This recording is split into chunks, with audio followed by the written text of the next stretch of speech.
এবার কিন্তু যদি সরকার আমাদের জুলাই সনদ বাস্তবায়ন না করে তাহলে কিন্তু আমরা সংসদ ভবন ঘেরাও করতে আমরা দ্বিধাবোধ করব।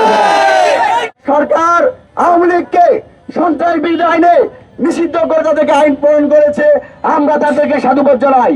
কিন্তু ইতিমধ্যে দেখতে পেয়েছি মানবাধিকার কমিশন, সুপ্রিম কোর্টের যে বিচার নিয়োগ প্রক্রিয়া, সেই বিষয়গুলোকে নিয়ে খেলাধুলা শুরু করেছে। আমরা সরকারের প্রতি আহ্বান জানাই, বিরোধীদের প্রতি আহ্বান জানাই, অনতি বিলম্বে সংসদে জুলাই সনদ আইন বাস্তবায়ন করতে হবে।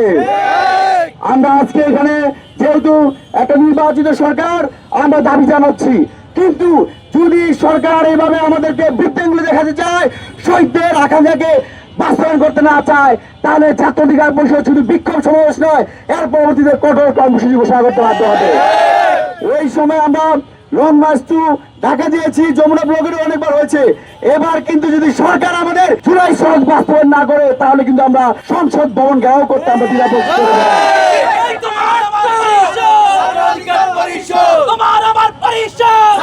আমাদের বক্তব্য স্পষ্ট,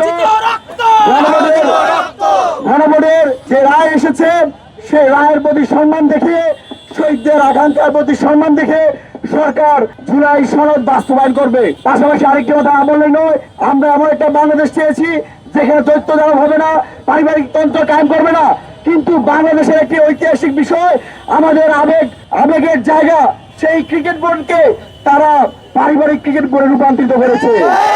শেখ হাসিনা যেমন ক্রিকেট বোর্ডকে ধ্বংস করেছে, অন্তর্বর্তীকালীন সরকার সাবেক উপদেষ্টা আসিফ মাহমুদ যেমন তার নিজস্ব দলীয় লোকদের প্রত্যেকটা জেলায় কমিটি দিয়েছে, তারই ধারাবাহিকতায় বিএনপিও তার নেতাদেরকে সেই বিসিবিতে দায়িত্ব দেওয়া হয়েছে।